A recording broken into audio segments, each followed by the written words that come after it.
Hello. Fair to say that this was probably the most anxious I've felt watching an Everton game. We win 1-0 after scoring in the first 40 seconds. That prompted a great deal of anxiety for the following 94 minutes. But I would have to say that this is probably our best performance of the year.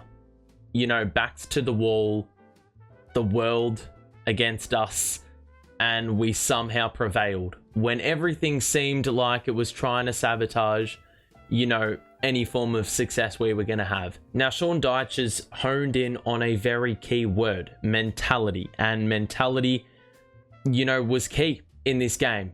You know, a lot of moments where the mentality side of things came into play. You know, we couldn't afford to have lapses of concentration, especially having to absorb all that pressure. I mean, there was a 10-minute period in about the last 20 minutes where we had only 12% possession. And you know what that comes with? A lot of territory lost and a lot of touches in the danger zone for the opposition. So credit to our guys. I mean, every single one of those players on the pitch played for the shirt. You know, the fans were right behind them. The conditions weren't doing anyone any favors. But sometimes, you know, I think we know what we're going to get with Dyche ball. It's going to be messy. It's not going to be clean. It's going to be a lot of hard-fought wins, 1-0 wins. They're not going to be easy. But you know what? I think we can appreciate the little things even more when the wins aren't as convincing. Now, Sean Dyche has also said that this is only one of many more steps we need to take. You know, last week or a couple weeks ago, we conceded a crap ton of goals. You know, obviously you've got to take steps forward to get back to the position you want to be. And, you know, last week we scored 2 goals. You know, defensively we had some lapses, so it was about getting rid of those lapses and making amends and rectifying those issues. Well, this week, a clean sheet, having absorbed all that pressure. You know, in previous weeks, I do feel, you know, even last season, earlier this season, you know, we're making errors. You know, it's pretty inevitable. But in this game, we stood up incredibly well despite having to confront all that pressure. Now, Sean Dyche alluded to something in his post-match presser about this mentality that we've been going on about with regards to how you cope when things are going away from you. When the game is not on your terms, how do you cope? And yeah, we've seen, you know, via the result, you know, the ability of this team when they're actually switched on. You know, this was a showing of resilience of the highest order. We'll go into depth now about, you know, some of the players that personified this exact mentality. Now, Idrissa Gana Gueye, I would say he's my player of the match, but I'm not going to give him that because that would be too obvious. But what I am going to say is his composure on the ball today was, I mean, it was unbelievable. I don't know who it resembles because I don't know football that well, but, you know, sometimes it would seem like he was inviting the pressure, but, you know, he would take a couple extra seconds to let the ball roll, have the defenders thinking he was going one way, but he actually went the other. And that really created space for him to operate. And his passing game was also excellent, you know, in conjunction with that, complementing that well. His tackling, as usual, was excellent. And I mean, this is probably one of his better performances of the season. I mean, I said the same thing a couple weeks ago, or even last week, as early as last week. You know, we need Idrissa Gana Gueye to perform, especially when, you know, midfield options are dire. You're bringing Tom Davies on off the bench in the 85th, but credit to him, and he didn't stop running. You know, there was a challenge in like the 94th minute where Brentford were trying to get it ahead, but Idrissa Gana Gueye didn't even let it get past their back third. So, you know, little things like that, right to the final whistle. The effort was there. The work rate was immense. And we needed that from every single one of our players. Idrissa Gana Gueye was just a standout.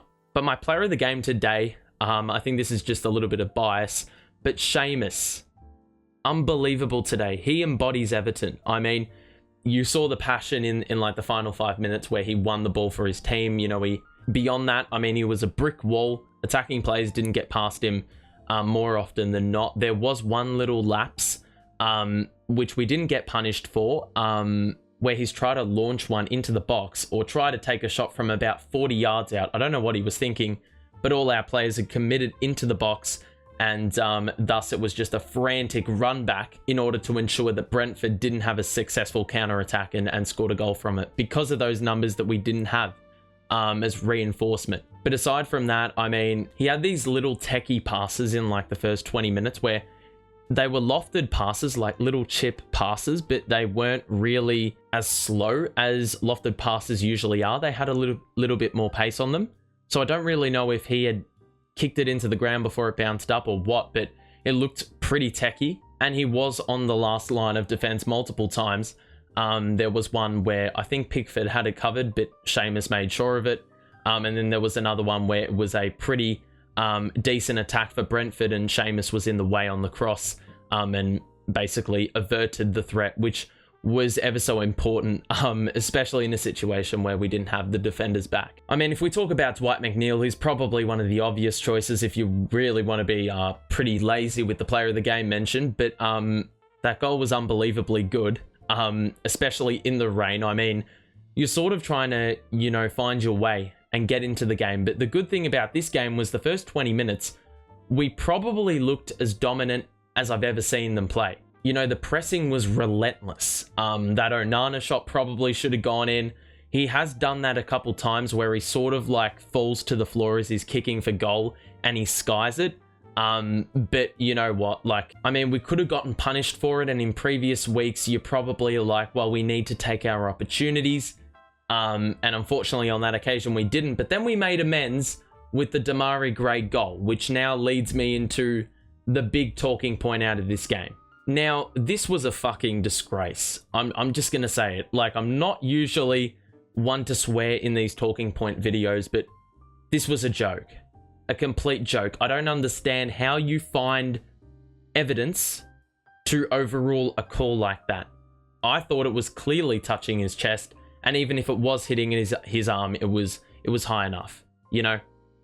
I just don't know what they have manufactured to overturn this call. And that just basically proves how shambolic this VAR system is. Actually, it's not even the system. It's the so-called experts that are managing the system and making these adjudications. There is such blurred lines in how things are interpreted. You know, it's bound to make mistakes. We looked at last week when Seamus, you know, got his legs clipped. I guarantee I've seen worse, and you've all seen worse, that has been called. Or should I say lighter, that has been called. This week, you know, I guarantee you there has been situations like that that either aren't overturned or they start not being called and then are called. They are constantly trying to screw us over. It is so ridiculous, but blatantly obvious now at this point, because it just has happened far too often for it to no longer be a coincidence. And just speaking on the refs, generally speaking, crap. I mean, we got pinged for some legal challenges, and then there was that one that really sticks out to me where Ivan Toney was on the edge of the box and he stuck his leg out to initiate contact with Tarkovsky, I believe it was, who was standing upright, straight, no legs out. He wasn't leaning in for a challenge. He wasn't trying to poke the ball out. And we somehow got pinged for a foul. Like, where is the consistency? It's very, very obvious the agenda that's going on here. But if we talk about the victim of the goal being ruled out, Demarai Gray, I just believe that this guy has made the front line so much more dynamic. It seems reinvented and reinvigorated with him leading the line. I mean, it's really that simple. You know, we had some really good set pieces where he was getting the ball into some really good areas, which obviously we couldn't capitalize on. But it's just, you know, Neil Maupay, very flat-footed. His movement's not very dynamic, and it makes things very easy for defenders to cover as a result. Demarai Gray is constantly on the move. And his pace, he's constantly going at defenders and challenging them to actually do their job. So that's one of the big differences. But even his dribbling, you know, that really diversifies the play and, you know, changes things up. You know, it just throws something different into the mix for opposition defenses to deal with. But overall, even Michael Keane, who's been constantly criticised, I've criticised him. Yerry Mina's sitting on the bench, and you probably play him But Sean Dyche, fair play to him. I mean, he backed Michael Keane and he said, well, I think his selection is justified, and Michael Keane repaid the faith. So credit to him. Iwobi, Doucouré, Godfrey, all these guys. I could name the whole 11 that played on the field. And, you know, they all deserve their plaudits because they've picked up 3 vital points against a team who hadn't lost in quite some time. But with that, Sean Dyche has now won the same amount of games this season as Frank Lampard did in 20. So it's pretty crazy stuff if you think about it. And then you look at, you know, the Nottingham game, which we could have won, the Villa game, which, you know, could have taken a turn for the better. You know, there's all sorts of things that could have changed and altered the landscape of how this season is going. But for the moment, I mean, we could have won by more. The anxiety could have been avoided. But we have picked up a win. And now we have Chelsea, who are, you know, have found their stride. You know, they've found some momentum. It seems like they found a game plan that works. So we're going to be facing them when they're at their highest. And it's going to be a very tough task at Stamford Bridge. Last time we obviously were faced with a similar situation. Arsenal ran us off the park. So it's going to be interesting to see how we cope. But this is a starting point. You know, the next step that Sean Dyche was talking about in, you know, getting us to the finish line and getting us safe for a reload next season is going to be winning an away game against a really formidable opponent on their home turf, where it's also formidable because of their fan base. You know, that's going to be one of the big keys, and it's going to be another test of character. Today was one of those. We stood up to the task. And, you know, in past weeks, it's all been talk and no action. We've seen the action today. It needs to be carried over to next week. And obviously some very tough fixtures ahead. So every point counts. I would take a draw, but obviously a win is an added bonus. That'll do it from me. Share your thoughts in the comments about the win. And that'll do it. So thank you. Have a good one. We'll see you soon. Bye for now.